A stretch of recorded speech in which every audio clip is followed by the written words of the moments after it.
Y hablando de circuitos, con este tema de los circuitos, ha habido mucha controversia desde el famoso accidente que por suerte, como dijimos, se quedó en nada de Pecco Bagnaia, con el circuito de Barcelona, si es seguro, si es inseguro, si hay que hacer algo, si no hay que hacer algo.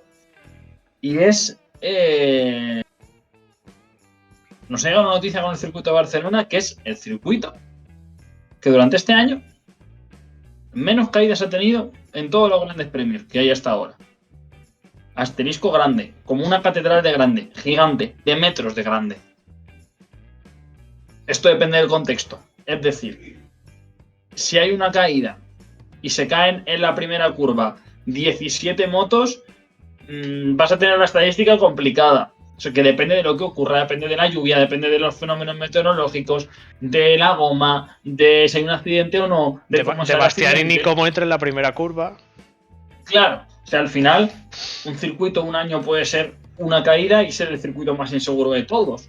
Igual Portimao un año tiene 2 caídas, no digo que Portimao sea inseguro, pero es más difícil técnicamente que otro. O sea que este dato al final hay que cogerlo con muchísimas pinzas, pero nos deja entrever que entre todas las sesiones el circuito de Barcelona no es tan inseguro como se ha hecho parecer.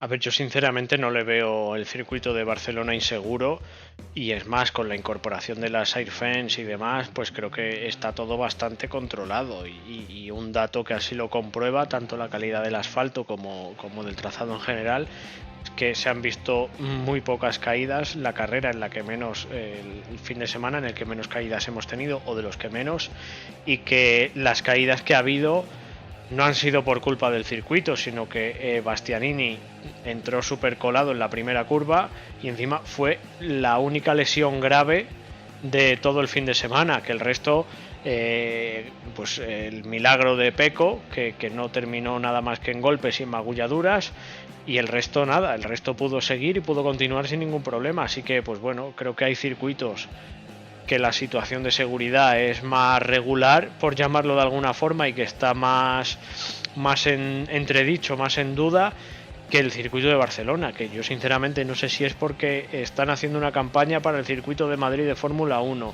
si ahora se quiere demonizar el circuito de Barcelona, pero a mí, yo me repito de nuevo que el circuito de Barcelona, el circuito de Montmeló, me parece uno de los que más historia tiene del mundial, tanto de motos como de coches, y que es una de las citas obligatorias para cualquier amante del motociclismo, que es lo que estamos hablando ahora, pero el motorsport en general. Creo que el circuito de Montmeló es bastante interesante, y por eso se hacen muchos test tanto de MotoGP como de Fórmula 1 en este circuito, porque engloba muchas situaciones para que sea un buen desarrollo del monoplaza o de la moto de cara a esas piezas que hay que encajar, a ese desarrollo de la temporada siguiente y demás. Así que no entiendo yo que se cuestione la seguridad del circuito de Montmeló. Y me puedes decir, sí, pero es que tuvimos el accidente fatal de Luis Salom hace unos años. Vale, te lo compro, pero es que no se ha repetido ni se ha dado ninguna situación más, y sinceramente yo recuerdo que mucha gente dijo que el accidente de Luis Salom era de lo más raro del mundo y que no se tenía que haber caído ahí, y que algo pasó raro. No se supo más después, no se comentó más, nadie ahondó más en el tema, pero esto es así. Así que yo no sé qué hay en contra del circuito de Montmeló, y que vamos, que los 47 minutos que llevamos de programa se nos quedan cortos para poner todas las críticas y comparar los pros y los contras que tiene el circuito de Montmeló. Pero bueno, a mí me gusta, y que se siga corriendo muchos años más ahí. No, yo creo simplemente que al final, cuando ocurre un accidente, sea más grave o menos grave, al final siempre te va a quedar la sensación de inseguridad o de desconfianza. Es decir, pues pasa como cuando te caes en bici o cuando conduces en el coche, siempre va a haber alguna zona que porque te haya pasado algo, porque en el examen no te haya gustado, o porque en las clases te haya dado más reparo. Por hablar de conducción, efectivamente, siempre dices, esta curva, esta zona, esta subida, esta bajada, esta ruta a tal pueblo, esta ruta a tal sitio, te genera inseguridad, que yo creo que es inseguridad. En este caso, usamos la palabra inseguridad de que el circuito es inseguro, que es inseguridad de que te genera esa desconfianza. Es normal, y creo que al final ese debate, al cabo de 1, de 2, de 3 años, o de menos, o de meses, se disipa, porque pasó 3/4 de lo mismo con Portimao cuando tuvo el accidente Paul.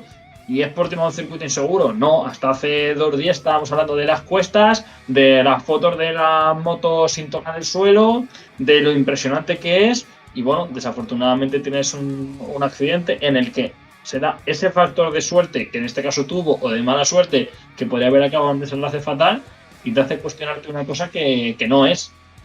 Sí, a ver, sí, totalmente, porque además el circuito de Portimao, pues bueno, ya se dijo que en ese punto donde se cayó Paul Espargaró sí que se había reclamado por parte de los pilotos que hubieran más medidas de seguridad, que hubiera un air fence puesto ahí, que faltaba, que no sé qué, no sé cuánto, y finalmente pues se dio. Sí, es verdad. Pero realmente es que te puede pasar en cualquier circuito, porque en el circuito de Misano falleció Soya Tomisawa y era Moto 2. Y el circuito es seguro, pero es que te caes, te quedas en medio de la pista y se acabó, como le pasó a Peco en Barcelona, y no por esto el circuito es más o menos peligroso. Es que una caída y quedarte en medio de la pista es riesgo total de que llegue una moto por detrás y te lleve por delante. Y desde la lesión más mínima de una rotura de un hueso, de un tal, a una lesión fatal, como estamos comentando el caso de Soya Tomisawa, Marco Simoncelli, en fin, pues todos los pilotos que hemos perdido en los últimos años en circuitos.